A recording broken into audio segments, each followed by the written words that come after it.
Can you hear me, Steve? It's too loud, no? Yeah.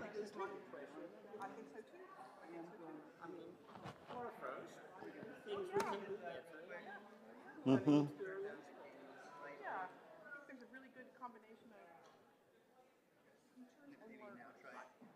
Hello? Hello?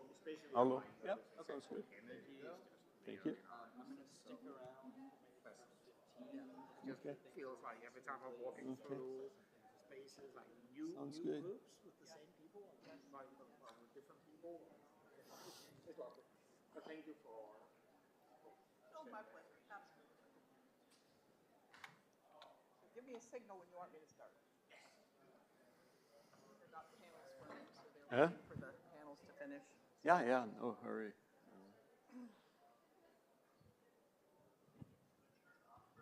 Yeah.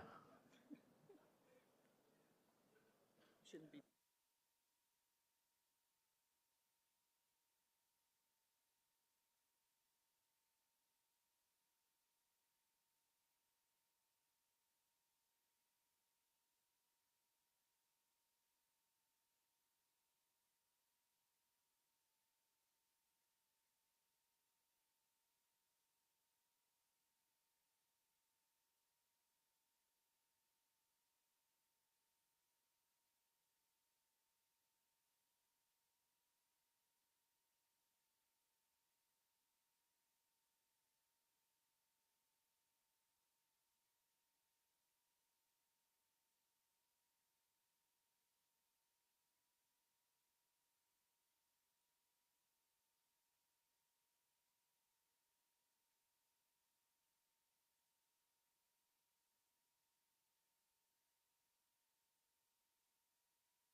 Good afternoon.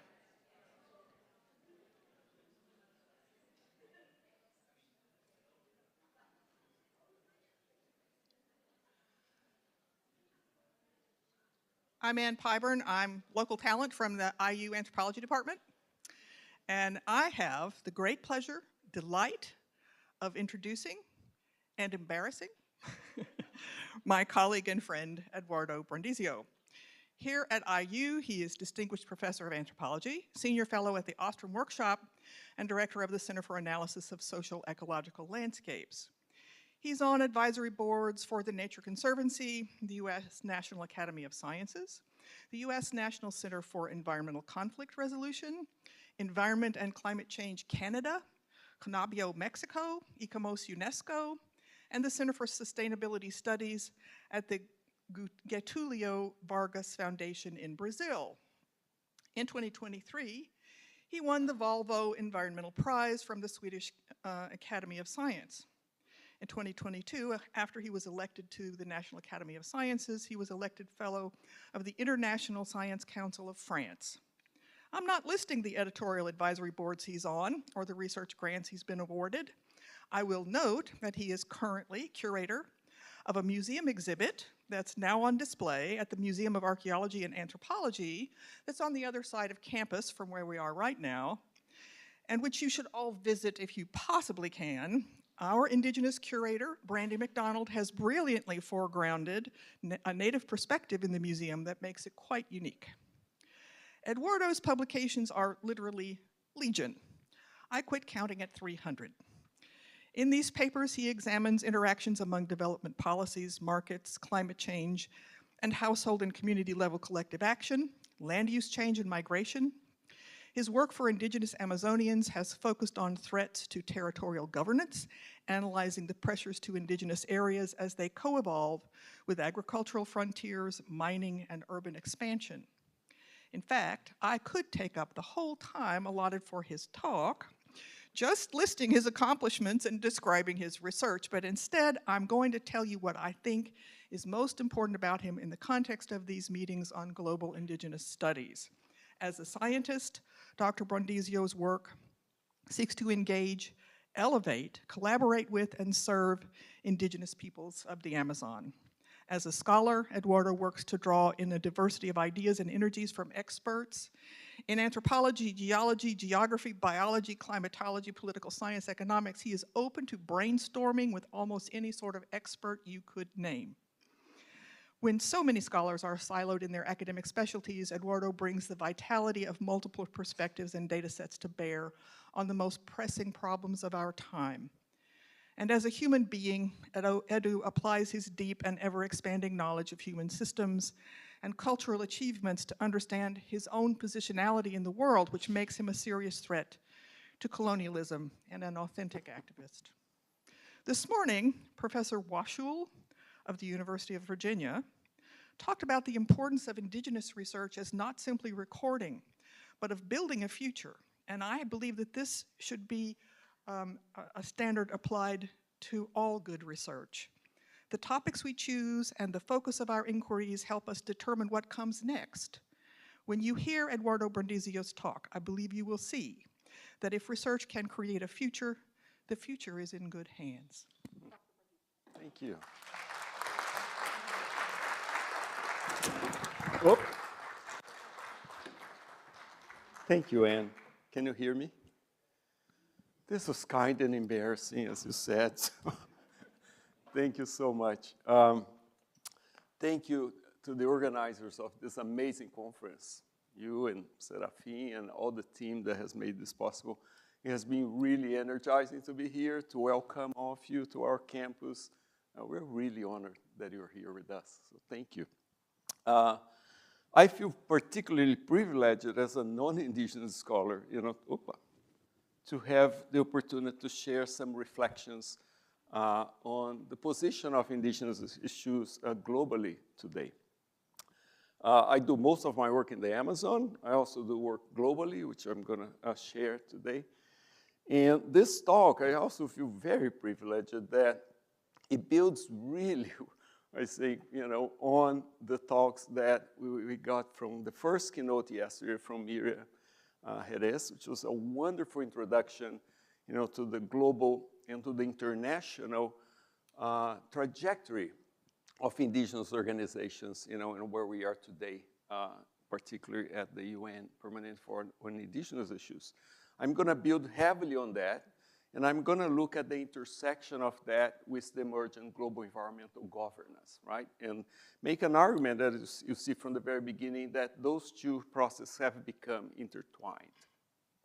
I also build a lot on the talk from this morning from David Harrison. It was a great talk, and which call attention to this sort of really place-based relationship with nature and the threats, right, that they are facing everywhere. So on those two talks, I bring them, they form kind of a foundation, so to speak and to look at a more global level. What's happening globally with the position of indigenous peoples at the intersection of global environmental change? Before I start, and as we have done different times, I want to have a land acknowledgement on behalf of my department, the Anthropology Department. Wish to acknowledge and honor the Miami, the Delaware, Potawatomi, and Sewanee people, and on whose lands, ancestral homelands, and resources IU was built. And mention about the exhibit. So it's a personal invitation, and there are several colleagues here from the museum. Beatriz, who also co-curated the exhibit with us. These are shots of the exhibit, right, which has the same name of this talk, locally based, globally relevant, and I'll try to make a little bit of the explanation of that. So if you have a chance, if the museum is still open, it would be great to go there. I'll try to bring some elements of the exhibit so you see how it looks there, okay? Well, here's another one of the exhibit, but basically students have a chance to look at different pathways of contributions of indigenous peoples and local communities to nature. And you have sort of this interactive exhibit. Jean-Luc is also here, Kyla maybe, that the museum put together, which is a really nice experience. So if you have a chance, go there. All right, I have 3 points to make, again, building on the 2 previous keynotes, right? The first one is one of what I just said. Like, indigenous struggles at an international level have become, for about 40 years now, completely intertwined with the emergence of global environmental governance, right? And this is a really important point today because some of the same issues that are confronted by indigenous peoples are some of the same dilemmas and issues that were confronted globally to work toward, collective actions on the kinds of problems that we are facing on climate, on biodiversity, and on development. There has been a lot of progress, but also a lot of challenges that remain and some challenges that are becoming, even bigger. The second point that I want to make is one of the, I think, major change that we have had just in the past 10 years, which is recognition and understanding of the actual importance of indigenous land management and stewardship and resource stewardship at the global level. And thus this framing about locally based, globally relevant. Until not long ago, of course, there's research on this topic for a century. But until not long ago, this recognition was mainly based on place-based case studies or illustrative examples. We have a whole different perspective, a whole different picture today about the actual global importance of indigenous lands and indigenous people. So that's the other point. The third point, and these 2 points are interrelated to the first one, is that many of the problems that we face at the global level, and in spite of the advances that we have seen towards the recognition of indigenous rights, the old problems continue and new ones are appearing. So we have, sort of confluence of sort of the pressures that have been pressing indigenous people for centuries, with new pressures that are emerging at the intersection of finding solutions for climate change, for instance, with green technologies and other processes that are shaping now. So indigenous peoples are today both, and that's perhaps the single point of this slide, at the forefront of addressing the global issues that we're facing, but also at the forefront at the most pressing sort of problems that we're facing at the global level. Okay, so I'll try to unpack these 3 points one by one. So first is this history, this convergence that happens at the beginning of the 1980s, as Miriam really nicely said yesterday, in terms of the emergence of indigenous organization internationally. So taking a shot from the exhibit there, which starts with the history, right? I'm going to unpack some of the elements to complement Miriam's excellent sort of description of several events and landmark events that shape the position of indigenous organizations today. So, which was sort of the bottom part. So I just want to highlight some points here. As indigenous international movements start to converge in the 60s and 70s, you start to have awareness and international collaboration around global environmental issues, right? The first landmark here, though not the only one, this is just a synthetic timeline, was the Conference on the Human Environment, the Stockholm 1972, right?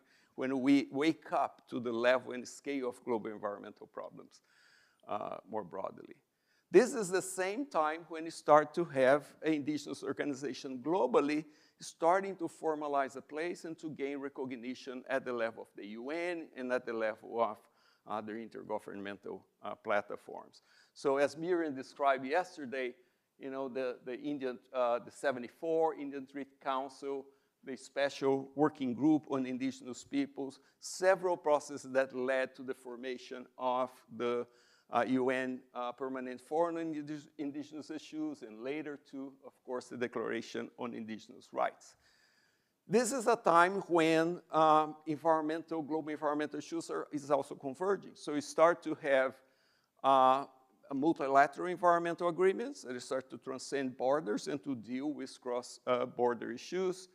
In 1992, perhaps one of the most fundamental changes that we see, we have Rio 92, which was a follow-up of Stockholm 92.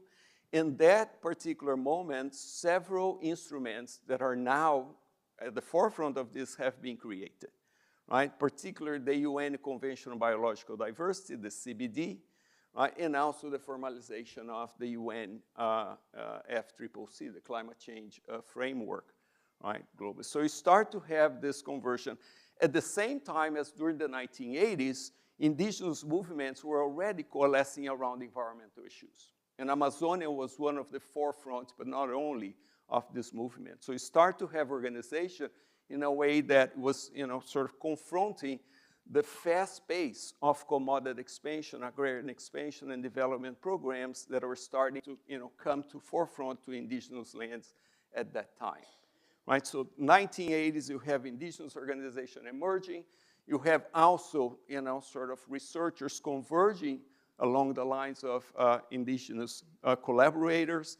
And you have at the same time the emergence of these global international agreements.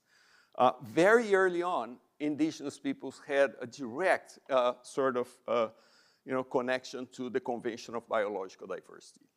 It takes time. It takes over more than, maybe some would argue a couple of decades for that convergence to happen on the face of climate change, right, which is now taking place. So some sort of landmarks that are important here. The Convention on Biological Diversity becomes, in 1992, becomes, a formal body. You start to have a work program. That work program directly intersects with managing biodiversity and resource on indigenous lands, right? But you don't have a formal framework for the incorporation of indigenous peoples in that convention. And then in a few years, you have the Article 8J, CBG Article 8J. How many of you know that particular platform?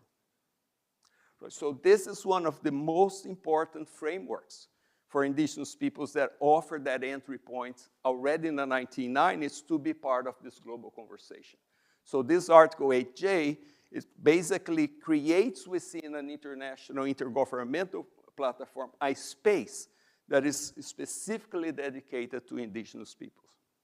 Here, there's a really interesting process that happened at that time, and today is still, it's coming back and sort of becoming part of an important part of the conversation, which are a series of coalitions that emerge between indigenous peoples and different kinds of rural movements in different contexts, right? For regions like the Amazon, this conversion was very strategic because they are facing the same problems. Traditional communities and indigenous lands were confronted in the same way, with the expansion of cattle ranching, mining, and infrastructure, and so forth. So you start to have convergence, right, that led to different kinds of alliance.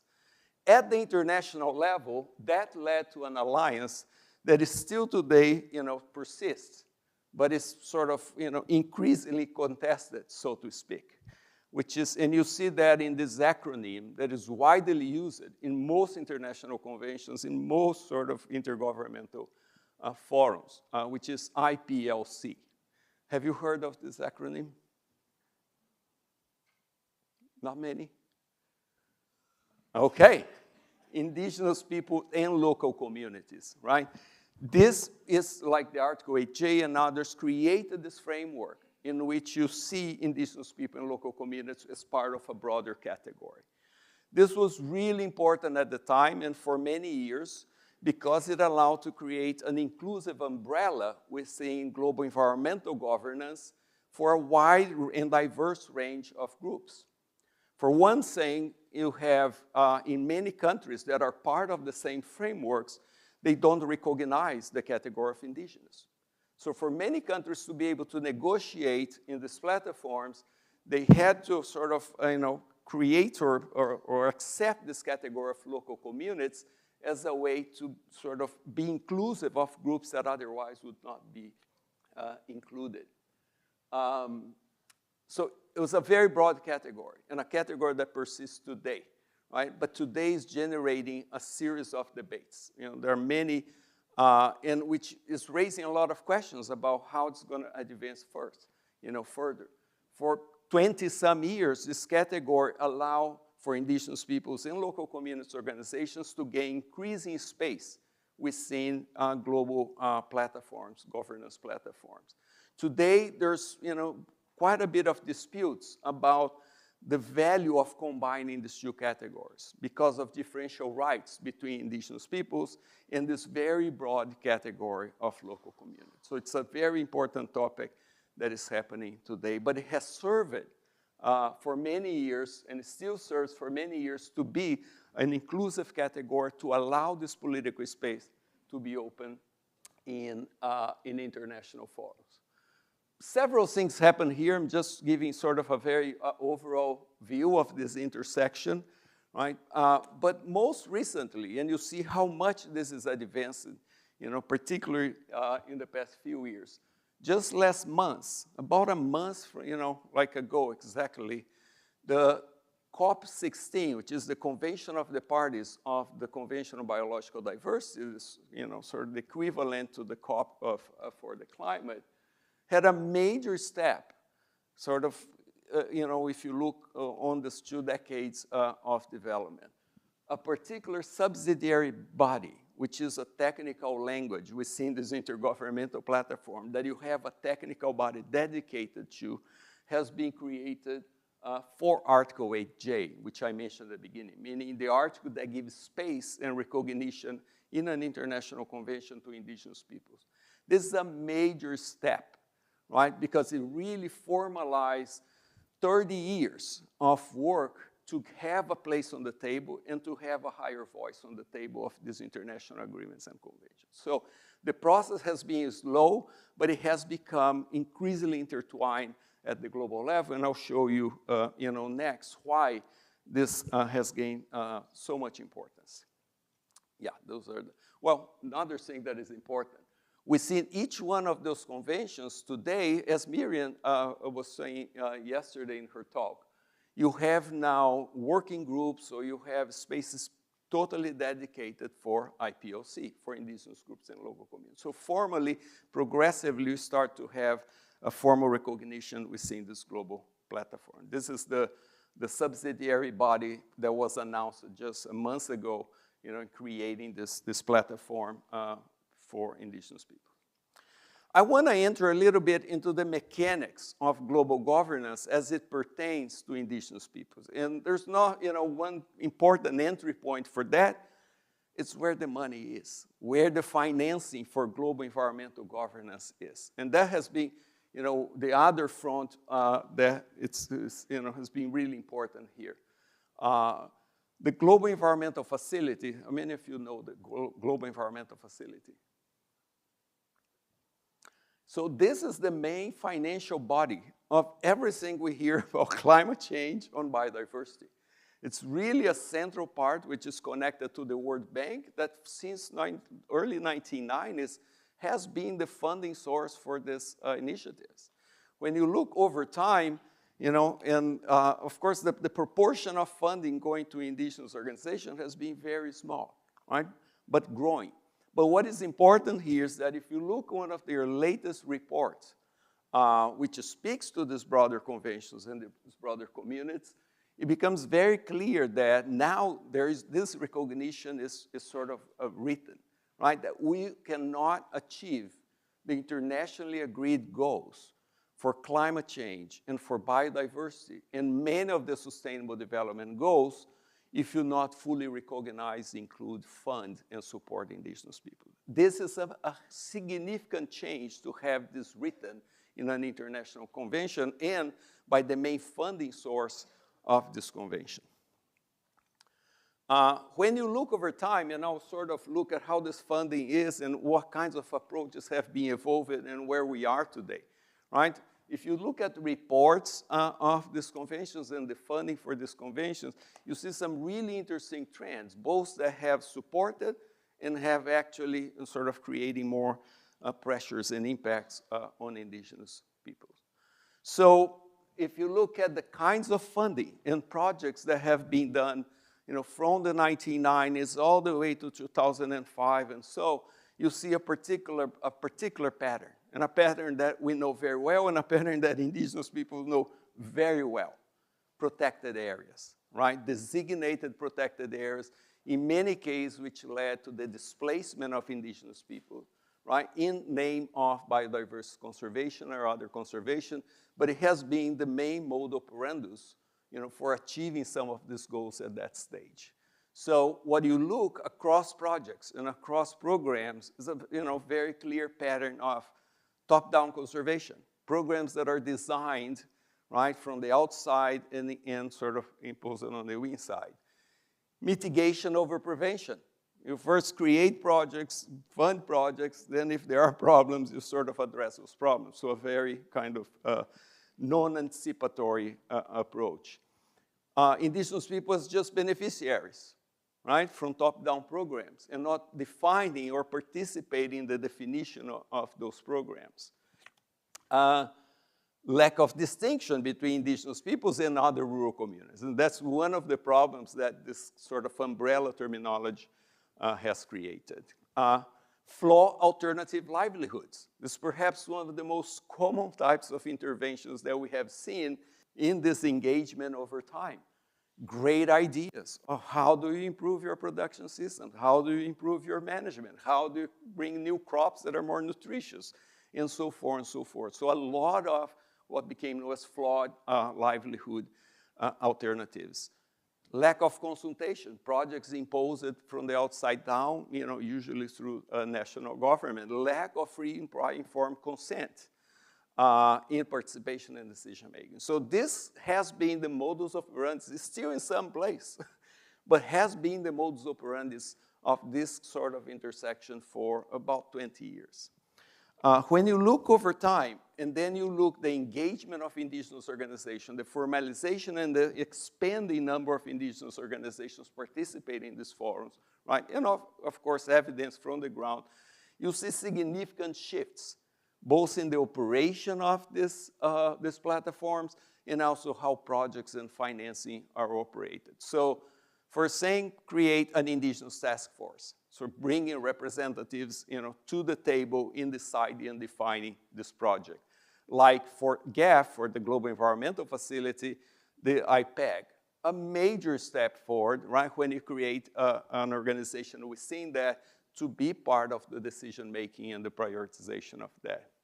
Development of principles and guidelines, right, that all projects have to serve, have to follow. So very important there. Engagement with indigenous peoples have become sort of mandatory in implementing these projects. Minimum standards and sort of monitoring of project performance. So we see significant changes and improvement because of the sometimes forceful engagement and participation of indigenous organizations. But nonetheless, we do see improvements. A lot of things remain. I mean, when you look at, sort of evaluation of these reports today, you still see some of the same issues, that are persisting. Funding, it's still a minimal part of the humongous amount of funding that is going for climate and biodiversity. Right? It's improving, but it's still sort of, disproportional, as you see, I'll argue later, to the contributions that they bring. Policies that are still need updating, right, on how to implement, particularly new directions that have come now, in the past 10 years. Tenure continues to be one of the main issues, right, and not addressed by many of these programs, right, that many times because of interface with national government. Capacity building and financing, again.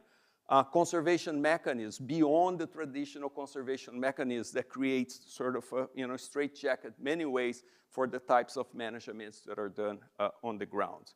And lack of leadership in many of these programs and projects. So we see progress, but we see also, sort of same of the old issues kind of remaining. Now, I'll move to my second point, which is how much we have, how much understanding we have today about the contribution of indigenous peoples globally. As I said at the beginning, this is a very recent phenomenon. Just 10, 15 years ago, while we had an enormous amount of research on this topic, there were very little synthesis. And synthesis that would allow you to see what are the regional and global impact of the practice that you see on the ground. I co-chair a global assessment report, and I remember very well at the beginning, right? Because one of the things that we did was to do a systematic approach to include the contributions and the pressures on indigenous peoples systematically across an entire assessment. And I remember hearing very well, many comments like, well, but these are just case studies. These are just localized contributions. These are sort of, very specific places that do not have a place or a scale at the global level. And what we learned by summarizing, by sort of working with indigenous organizations and kind of bringing together research from many areas was a completely different view. Now, there's a lot of change that happens that has led to this kind of, to the evolution of research on the contributions of indigenous peoples.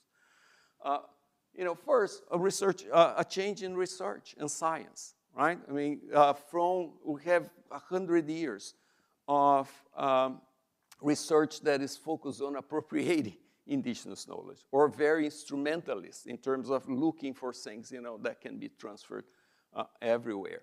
Very utilitarian focused research, and it's still today for many years.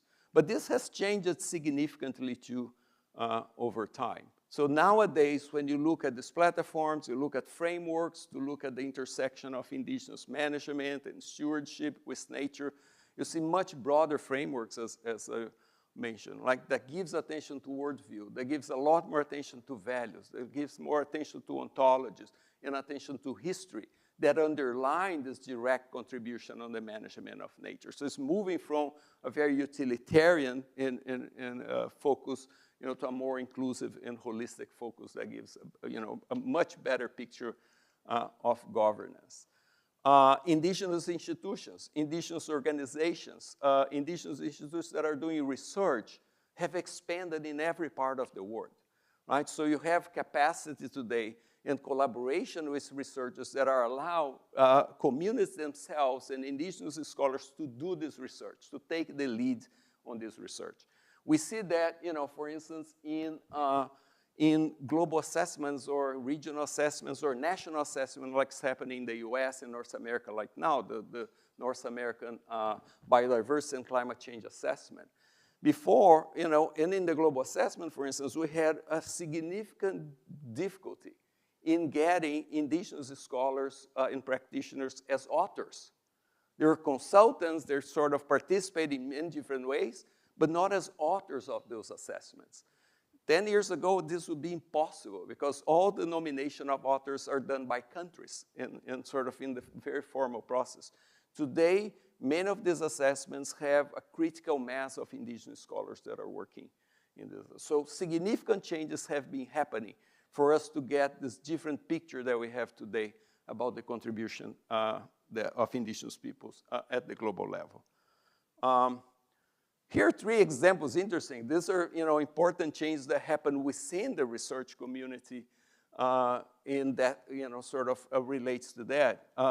The Declaration of Barbados. I don't know if, I'm not sure whether Miriam mentioned yesterday, 1971. It's a really interesting declaration because it's basically a reckoning of anthropologists, right? Repositioning anthropologists, in the collaboration with indigenous peoples in 1971, and at the same time making a case, right, for the problems and the impact of development that was scaling up at that time on indigenous peoples.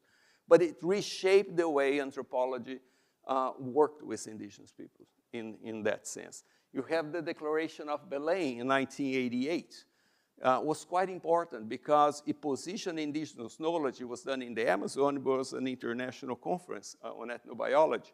It repositioned indigenous knowledge as alternative to the kind of development that was destroying the Amazon. So sort of reframing knowledge in a much bigger context, in a much bigger conversation with development, as did the Belém Plus 30.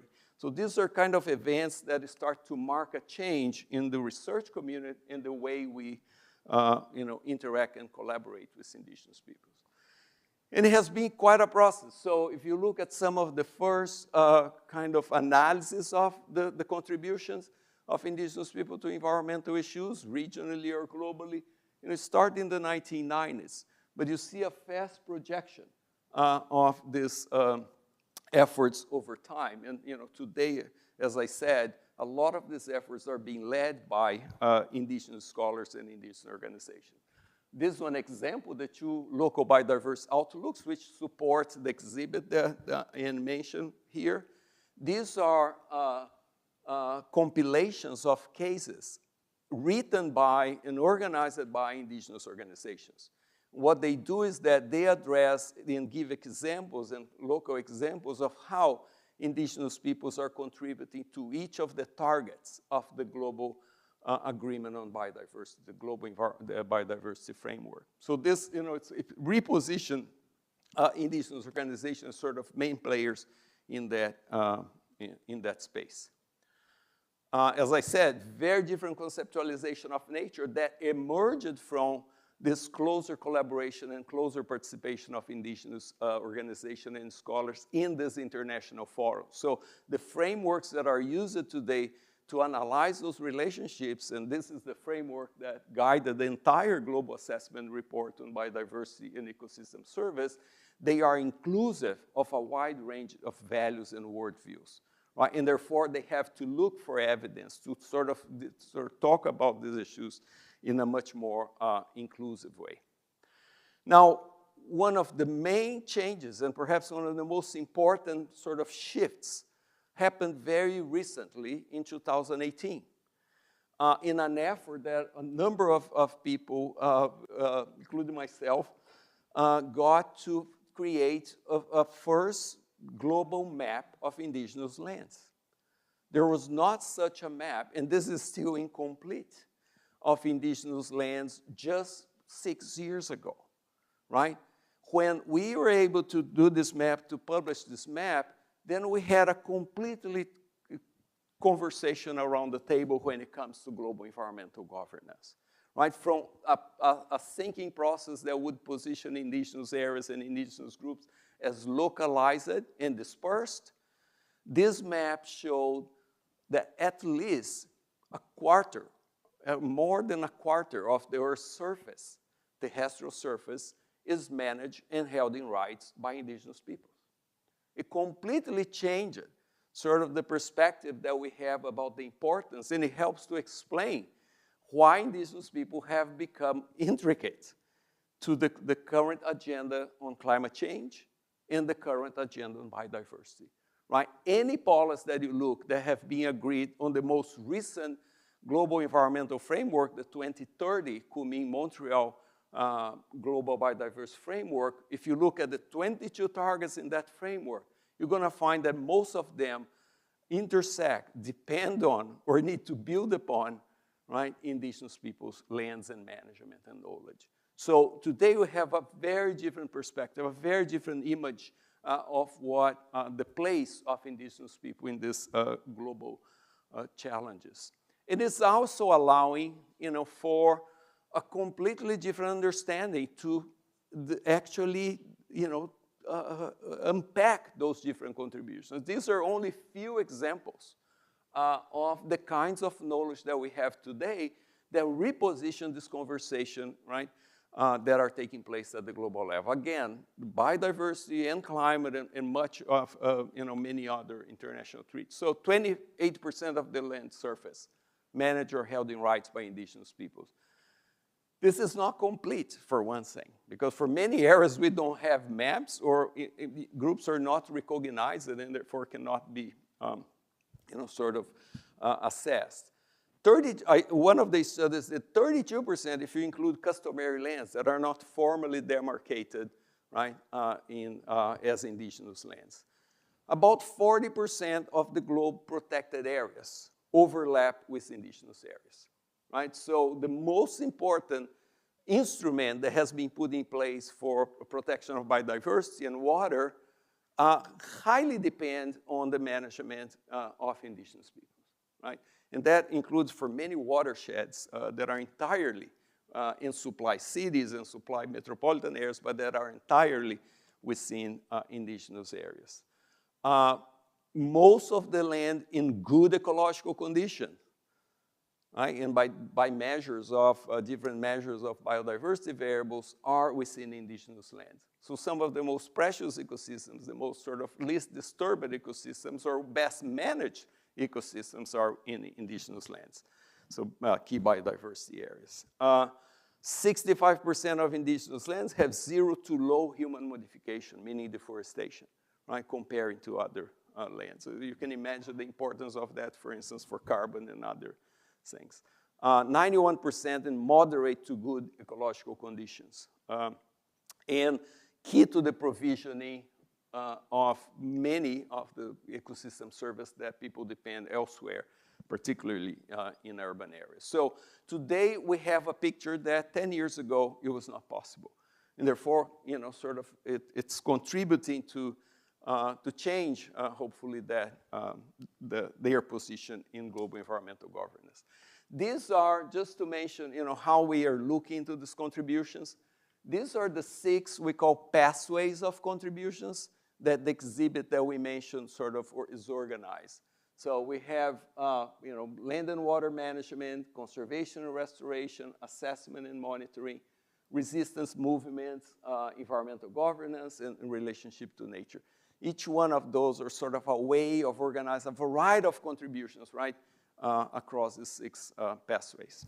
So if you look at the previous, if you look at the previous biodiversity agreement, the International Biodiversity Agreement, which was between 2011 and 2020, the Aichi biodiversity targets, the contributions of indigenous people have been major. So marine and freshwater ecosystems in terms of restoration and conservation, agrobiodiversity, invasive species and controlling invasive species or eradicating invasive species, protection of protected areas, protection and management of vulnerable species, creation of new research protocols and research procedures, and monitoring systems for biodiversity. So you look back in the previous agreements, you look forward, you see them, impossible to disentangle with the contribution of indigenous people. Now, what's the other side of it? The other side is that we have all this recognition. We now have a good understanding, and I guess better tools for supporting indigenous people's governance. On the other side, these are the areas and the populations that are really at the forefront of the main problems driving climate change, of the main problems driving biodiversity loss, and and water and other issues. This hasn't changed, and that's one of the really important issues that I think we need to discuss. There are many mechanisms that have been put in place and financed and so forth to support indigenous management, but very little to support the pressures that are coming from the outside. The underlying causes of change hasn't been addressed, as we all know when we talk about climate change and so forth. So it creates the situation where, the expectation is increasing, the responsibility is increasing for managing and for taking care of such precious, sort of wells that we all share, at the same time as the pressures are also increasing. And many of these pressures are now coming from the very environmental conventions that, are imbricated with indigenous people. So when you look at carbon projects and where they're put in place and their consequence, when you look at green transition in energy and what's happening to mining rare metals and several other infrastructure, and so on and so on, you're going to see indigenous peoples right at the forefront of these issues. And this is still sort of, the really kind of a challenge that is not faced. Now, if you look on the other side of it, right, we're talking about also the most vulnerable population globally. So if on the one hand, you have that picture of, the stewards of global nature that we now have a good sense of. On the other hand, we have the sort of super vulnerable populations that are put in, this position. So most countries have not recognized the ILO Convention, right, and cannot be sort of, abide to that. Highest poverty rates, although there's a big problem here, there's no good poverty measure or well-being measure that is applicable, right, to the diversity of indigenous populations on the ground. Informal jobs is predominant, in many areas. I'm not showing this here, but we did an analysis of just last year of employment in agriculture, and that means, food like agriculture, fishing, forest, wild species harvesting, a number of other things, in which is the most important source of employment for most indigenous people, right? And the projected loss in jobs in agriculture for the next, until 2030, is much faster than what happened between 1990 and today. So there's about 120 million jobs that will be going to be lost in food production during the next 6 years, right? A significant part of these jobs are jobs that otherwise, would be jobs among in indigenous areas too, right? There are many reasons for that that we can talk about, and pros and cons, and pollution exposure and so forth. So I'm going to show some data on this that we have compiled. Like in the global assessment, we did a compilation of over 500 indicators taken from case studies and publications, local indicators that describe the conditions of ecosystems or the problems that ecosystems are faced. 72% of those indicators, the top ones have to do with, indicators related to biomes or ecosystems.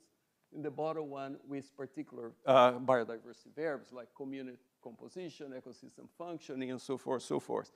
72% of those indicators are in decline, right? So you see a lot of that pressure coming from the outside and, sort of affecting significantly the environment in indigenous areas. When you look at the main drivers of change in indigenous areas, this is an analysis that we look, internally, only indigenous areas. You see overall, but it varies from region to region. But the two sort of or the trio of drivers here are very clear.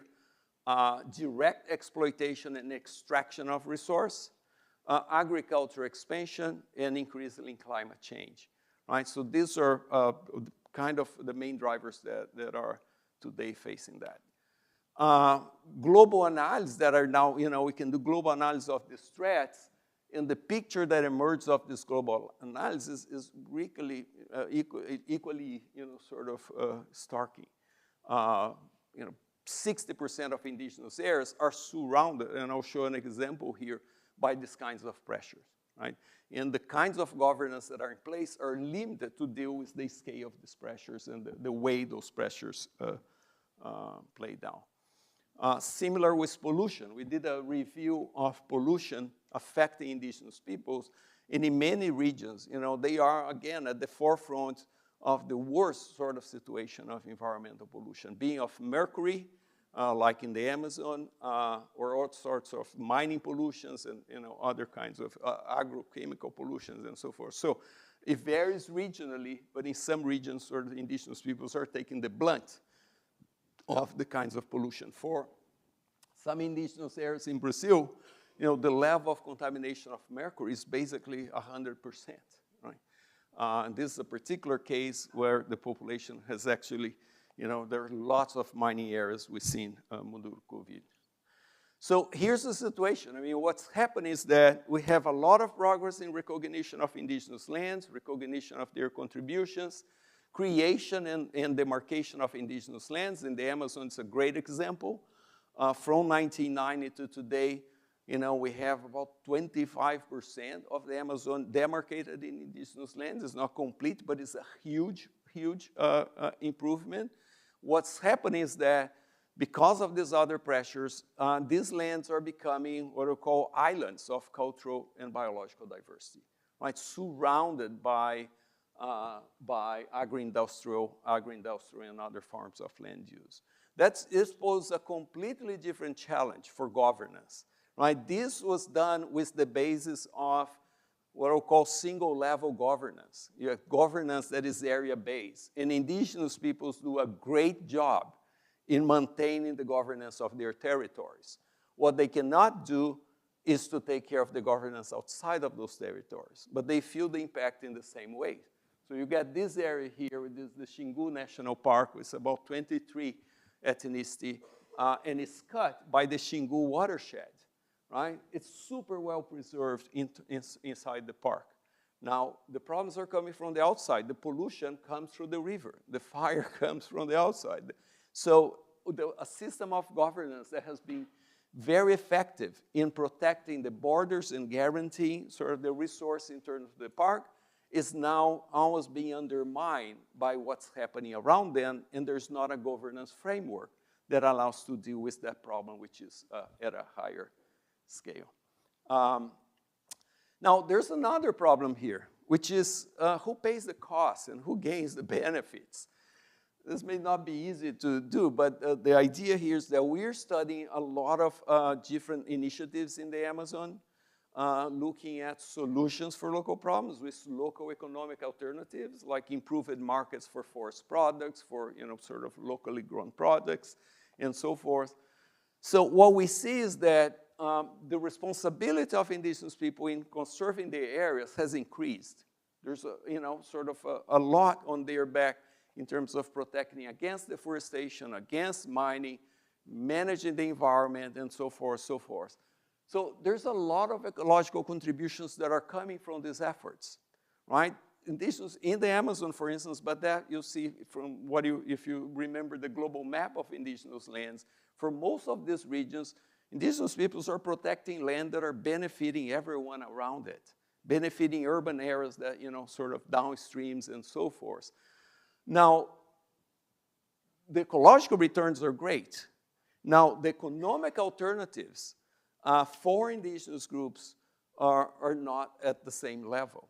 So, what we are hearing over and over and over again as we work with cooperatives, with, efforts that are trying to bring value to promote local economies that are based on knowledge and biodiversity, is that the bottom line does not add up.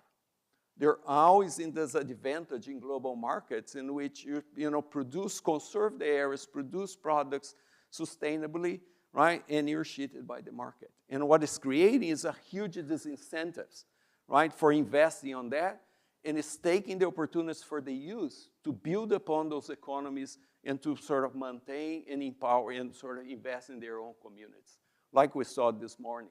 Right? You have a lot of pressures for youth moving away, in part because, you know, all the economics alternatives that have been tried and that are in place to support locally, they are in disadvantage when it comes to market access and so forth and so forth. So you have lots of problems that are creating this disbalance. Huge responsibility, enormous contribution in protecting vast areas that everybody benefits, but the economics of it is sort of, you know, unfair. And that's creating these incentives that youth have to leave those areas to seek alternatives elsewhere.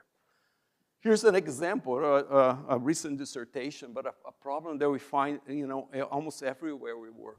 We have wonderful, you know, initiatives, examples to create new products, to bring products that are locally produced, you know, products that comes from well-managed forests, ecosystems, and rivers, you know, and really creating products that are amazing.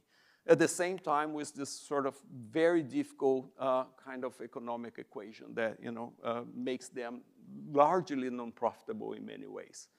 On the other hand, on the same reservation, you have communities that have decided to pair with the mining companies because of the kinds of the, you know, the agreements that are made and the you know, fast rent that is done, you know, with money transfer. So a lot of communities are in this kind of situation where they cannot manage to successfully achieve an economy, you know, with their production systems, at the same time being bombarded by these kinds of pressures that are competing at the local level. So some fine, you know, sort of final considerations here. Major advances, as we saw yesterday from Miriam's talk, and as we hopefully saw some of it today in terms of their kind of, you know, being part of a global environmental governance and institutions, lots of advances, lots of things to celebrate. But it's still a lot to be implemented. A lot of those processes are not consolidated in practice. You have a lot of saying, less of doing. And you have kind of new challenge today. There, you know, just for biodiversity, there's 200 billion promised by 2030. For climate, the amount is even bigger. That's going to the global environmental facility, as I said, the, you know, green climate fund, and to other funds, you know, that are supposed to support these areas. This, you know, it sort of has created a lot of challenges. It creates a lot of opportunities, of course, because there are, you know, ways in which these funds can be productively done, but you have a lot of other challenges. First, you have a lot of intermediaries that are knocking on the doors of indigenous areas and local communities, selling carbon credits, selling biodiversity credits, you know, doing contracts, you know, for fast kind of money that, you know, tie communities in contracts that they don't even understand. You have a lot of carbon cowboys out there, right? And biodiversity cowboys out there. So lots of opportunities, but it's still, you know, quite a distance between translating these funds into funds in which, you know, sort of that are decided and that actually address the needs of communities on the ground vis-a-vis the needs that are defined from the outside, right? Being that of increasing carbon or protecting a particular species. As I said before, very little attention to addressing the underlying causes of pressures, problems, and environmental degradation. We've been able to address, in some ways, what we call the direct drivers, the things that really make a change. You know, the guy who comes in the forest, the mining who comes and open a pit, right? The pollution that may come from somewhere. There's some success in addressing these direct drivers of change, but not the indirect drivers. The financial systems that funnel money to these areas, the policies that create, you know, incentives and encouragement for different kinds of land use. The subsidies, they're incredibly perverse and that continue to incentivize the kinds of environmental degradation that are surrounding indigenous lands. And more recently, the fast spread of green colonialism. I mean, you look at mining for rare metals, and you know, there's a mine being found every day somewhere in indigenous lands, right? You have projects, different kinds of projects for green energy, and now for, you know, hydrocarbon and green hydrocarbon that overlap directly with indigenous lands. There's a lot of new, you know, and alternative solutions to climate change that may have the counter effect as we have seen for previous alternatives. So it's a very double bind here situation where, you know, indigenous peoples are recognized as at the, you know, sort of forefront of this efforts, at the same time as, you know, maybe at the forefront of confronting the problems, that are the solutions or the solutionism that is emerging on this. And finally, you know, the way climate shocks are accelerating. In this, I bring, you know, my particular perspective from the Amazon. The past 5 years have been completely off the chart and completely, you know, so no one has expected the kind of extreme shocks that are taking place in the region. In, you know, this year and last year, drought and fires at a scale that is unimaginable. We have entire large tributaries of the Amazon that are not even passable anymore. Now, the governance systems that have been put in place, you know, particular area-based governance systems, are not enough to deal with these problems, right? You know, because these problems are at a higher scale or need to be managed at a much higher scale or at the entire watershed scale, right, to be minimized. And at the same time, we have a very polarized landscape with actors being fed through polarization in which indigenous peoples, you know, become sort of a counter to the development narratives that are out there. So you do not have that kind of environment that, you know, is conducive for coordinating activities that need to be coordinated at a high scale. So we are, you know, in a situation of shock and in a situation, you know, that is fractured collective action that is posing many different kinds. So this is one of the things that we need to rethink that in many ways, not only in terms of the policy, but how the narrative can create new bridges to deal with problems that are beyond specific areas or specific groups. And therefore, yeah, I mean, sort of thinking about governance in a more integrated way. This is my message. I hope it was okay. And we can talk about it.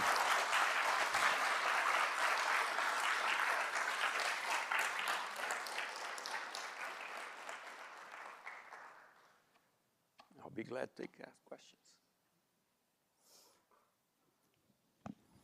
I can show you the exhibit if you like. I'll just show you slides here. You can see encourage you to go there. This is a different version of the global map that we produced.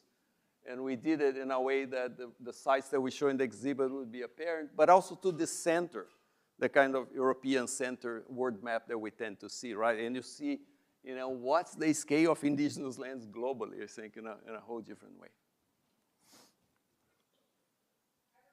Yeah.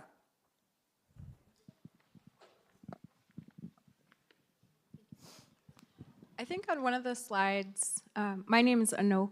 I'm Inupiaq from Alaska, and I noticed you had a slide related to the Inuit Circumpolar Council and either wetland, fish, or wildlife management.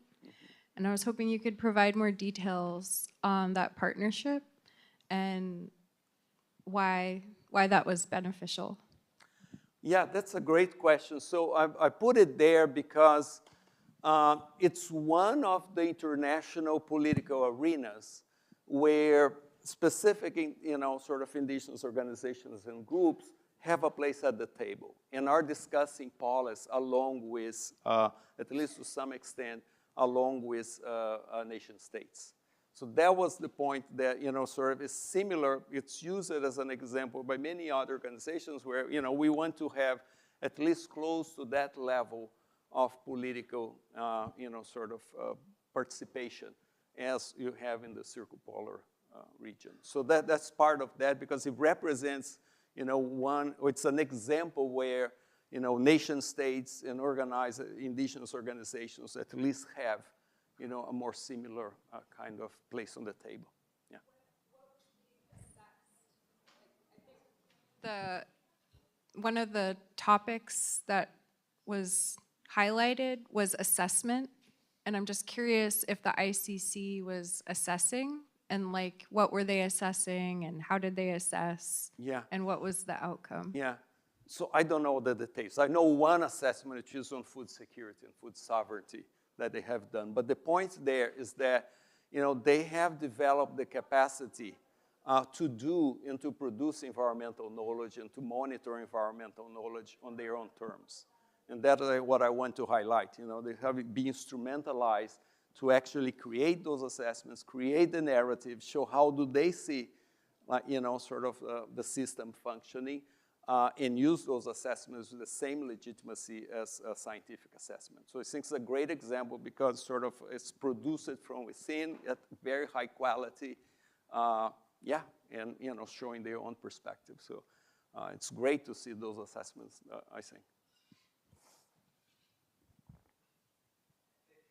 I think we all loved your map. I saw so many phones raised up to get but and I personally was happy because usually Africa and Asia get left off of indigenous land maps. But could you tell a little bit more about how you got this data and what has been the political or other reactions to it? Yeah, that's a great question. So there are some limitations here. We got data that is publicly available. All the lists of data is also publicly available, so you can see every list of maps. So we basically collect on a country base, all the indigenous maps that are kind of publicly available or recognized. And we start with a group of experts kind of evaluating each one of them and compiling into, a global map of indigenous areas.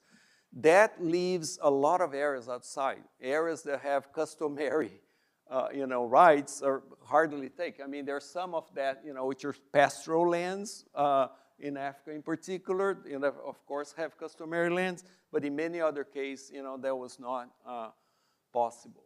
There are quite a bit of reactions to it. It's quite interesting. I mean, some countries would not even accept, indigenous land as a category, and yeah, plain of that. So they won't accept.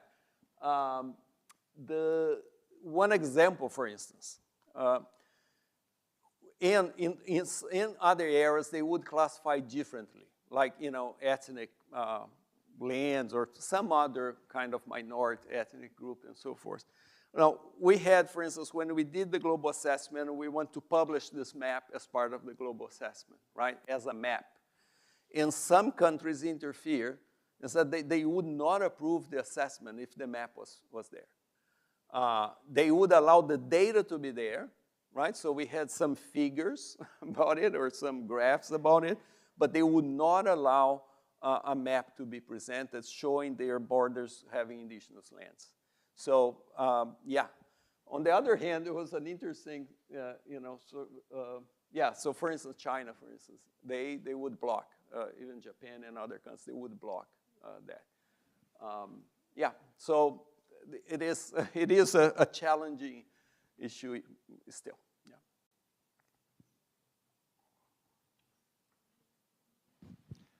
Hello. Thank you for an extremely detailed and intellectually overwhelming presentation. I find that all these, there's just a massive confluence of complicated factors that you've presented. And on one hand, it's inspiring, on the other hand, it's a little bit Overwhelming. Debilitating, or perhaps. Your final of the 3 points was that these the underlying drivers of social and environmental pressures on indigenous peoples is not well understood, and they're not being well addressed. Yeah. I was wondering what your recommendations are for those for this issue, this problem. What is the way forward? How do we better understand these underlying drivers and address them if that is the current gap? Yeah. I mean, what are underlying drivers in this sense? I think the first one is values, societal values, right? And what we think as, economic development, for instance, and the policy that we put behind it. So some of the issues have to do with narrative. The narratives that we create that kind of promote the kinds of economies and the kinds of, sort of commodity production that we see today, right? So you have that very fundamental value of recognizing the importance of these areas, recognizing the importance of stewardship, right? And put that at the same level as you put all these other commodity economies, right? That always take front center. So there's a narrative issue that is underlying there that we haven't changed in many regions at least, right? And have exacerbated in other regions, so to speak. To that, there's another side to that, which is how do we recognize the value of these contributions? And we do not have measures or even good data to do that, right? So for instance, how do you put a value in protecting a watershed that feeds a metropolitan area, right? Or conserving vast areas of floodplain that guarantees the stock of fish for a large group of people, right? We do not have good alternatives to bring those values to bear with the values that we tend to use to guide development policies and so forth, the GDP and the other things that are extremely narrow. So there's still a lot of invisibility to quantify these contributions. I'll give another example. Management and production of food from wild species is a huge global economy, right? There's 1 billion people involved with this. We don't have the economic value of this. We don't know how to say, well, this is a major contribution to regional economic development. We see that in the Amazon, the areas that I worked the entire time. You have, producers in agroforestry, in forest management, in community-based management of fisheries that are gearing the entire regional economy. It's still statistically totally invisible, right? So how can we compare a policy that supports further expansion of soybean, right, with to say, well, these contributions here are equally or higher than the contributions that are there. So you have that kind of underlying factors that we haven't addressed. It is a matter of, how do we do accounting and, the narratives there. But you have others like the kinds of subsidies and where subsidies are oriented today. They facilitated these kinds of sustainable activities, right? You have a subsidy machine, that is geared and support that. So changing the subsidies. Compliance and regulations, right? I mean, we get a lot of illegally produced fish, wood, minerals, and food through our markets here. But they come from illegal networks, right? That are not monitored and many kind incentivized. And the list goes on. So there's a lot of underlying features, but what I want to highlight here, these are, not just the, the major policy decisions that we see, it's the narrative and how we see, how do we understand these contributions as well. So. Thank you. Just want to add something more. As you recognize, I saw her hand there. Yeah. As you recognize the importance that other things are missing, is the consequences of some indigenous peoples who are leaders and defending the territories who now are killed, and that data is invisibilized. So the indigenous right and territorial defenders are killed. And as you find the data for the territories, the indigenous peoples in each country has their own data, how many of them and when, etc. Yeah, thank you for bringing that. I should have highlighted that. The number of killings of indigenous leaders is increasing.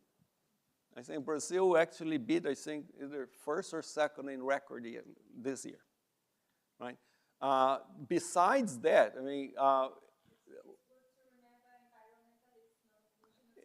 as well, exactly, environmentalists too. The other thing that I didn't highlight as much, and maybe because it was sort of, it's something that concerns very much with the Amazon today, the level of organized crime has expanded to a level and have now sort of embroiled with these other industries. So when you look at land grabbing, when you look at mining, when you look at fishing, when you look at logging, these are now part of large organized crime networks of commercialization, right? It has become one of the main concerns for local communities, indigenous and rural communities in places like the Amazon. So yeah, I mean, the pressure on all fronts.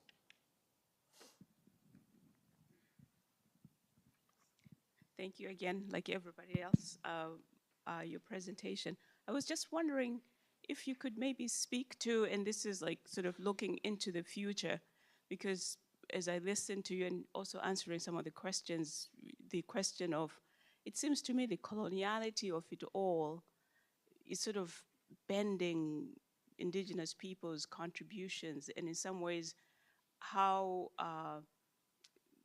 instead of just scaling up, you know, how most people, it's also very local and the language that they use is very localized. But when you get into these global scales, in many ways, it's more like for it to be acceptable, indigenous people have to use the sort of colonial language, if you will. So I was just wondering if you could speak to, in some ways, how to facilitate and open and hold space for indigenous people's knowledge systems and language systems. Yeah. Because language, not just as, you know, you and I talking, but really sort of as a cosmology of how to do this rather than trying to figure out how do you fit into this, you know, basically without it being teleological, but it's really more like trying to get indigenous people to sort of speak to this kind of colonizing language. Thank you. Yeah, no, this is a fantastic point. One that Beatriz is studying very closely. She's looking into indigenous representation in international governance. I mean, as you said, I think the mechanisms that are in place do not facilitate, you know, the kind of diversity and perspectives that you have on the ground. They are very aggregated at a very large level, you know, and tend to be accessible to larger organizations, right, that do not necessarily represent well different regions. I think that's, I mean, I don't have a specific answer, but to say that, for instance, the new mechanism that has been created for the Convention on Biological Diversity should tackle these issues up front. How do you bring representation from local to global scale, right, while maintaining respect to that diversity?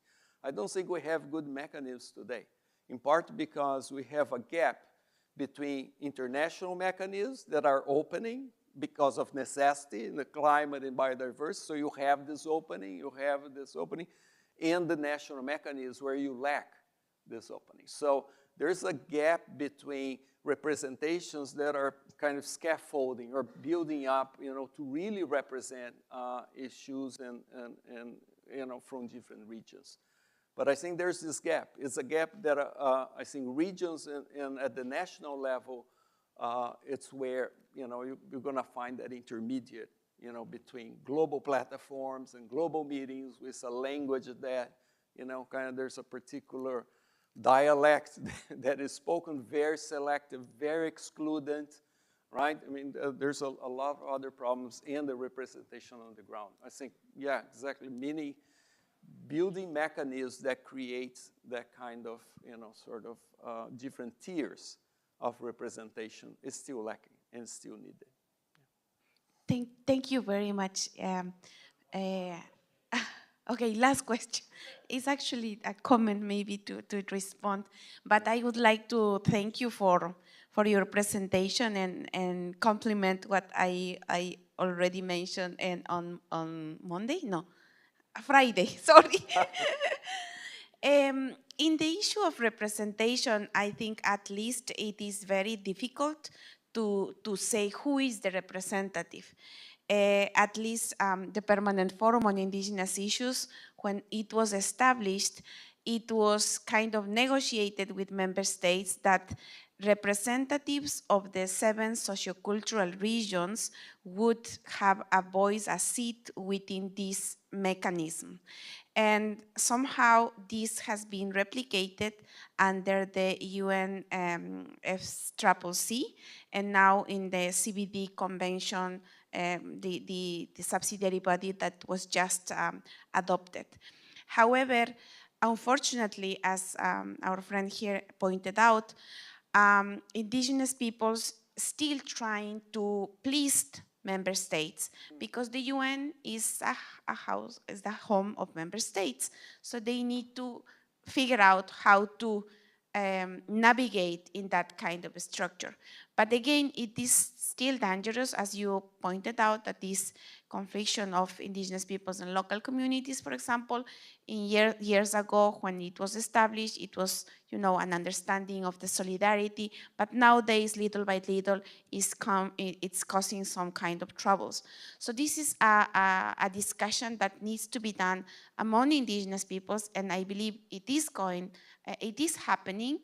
And also the leaderships, also it's a little bit different, because the leaderships that is in the grassroots levels, at community level, regional levels, at least in my region, is very well organized. But in other regions, it's different. For example, right now, we just advertised the call for the membership of the Permanent Forum on Indigenous Issues for next year, 26 to 29. And here, for example, is a clear example on how the call, it says, it should be done through regional conversations, meetings among different indigenous peoples organizations. We would like to have one single person that is coming, you know, nominated by the entire region. The indigenous peoples from Asia, for example, they are a very good example, or even the Arctic, they have a good example. They have their own processes, and they choose and elect one person that should be presented to be appointed in this body. But this is not happening in other regions. And then also this is used by member states, because if you have, for this call, let's say for my region, 7, 10 people, of course member states who is going to appoint that particular person probably is not going to choose the one that represents the indigenous people's organizations, or the one who was elected in these regional meetings. And then maybe it will choose a person that was nominated by someone else and then appointed, and then becomes the danger. So that's why it's really important that you guys, I think most of you are from the academia also, that you can please, in your narratives, try to discuss about these issues, try to challenge the system that exists right now with member states, because many, when they want to say something or to adopt something in their resolutions, they are asking for background notes, resources, where it is. The Permanent Forum has recommendations, and that's a very good value, but they are asking for more. So that's why it's really important that your students, please go back and check this recommendations database, and if they are thinking in writing about something, please try to respond on that, because really that's going to support the cause of indigenous peoples at local level, but also internationally. That was it. Thank you for taking so long. Thank you. No, thank you. Yeah.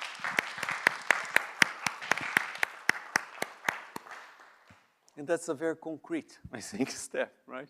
Well, thank you so much. Thank you.